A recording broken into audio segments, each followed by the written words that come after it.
দিনটা ছিল হোলির পরের দিন। মায়ের হোলির দিন এতটাই প্রেসার বেড়ে গিয়েছিল, মায়ের নাক থেকে ব্লিডিং হচ্ছিল।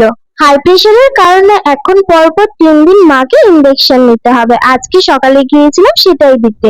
বাড়িতে ফিরে দেখি বাড়ির সামনে দিয়ে এক কাকু যাচ্ছিল, তার কাছ থেকে দিদি এই আচার চটপটি কিনে রেখেছে। আমাদের বাড়িতে তরকারি রান্না হয়নি?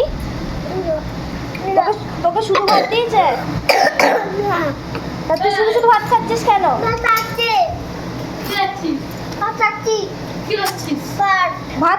ভাত খাচ্ছি।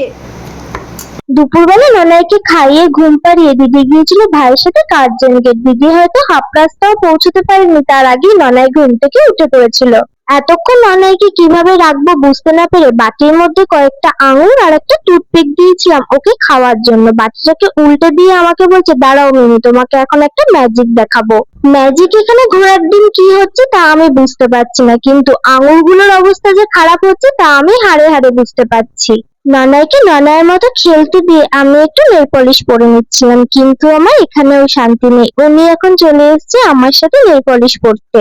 নেল পলিশ পরার পর ননাইয়ের পাটা দেখতে কিন্তু বেশ কিউট লাগছিল। চলো তাহলে আজকের জন্য এইটুকু, টাটা, বাই বাই।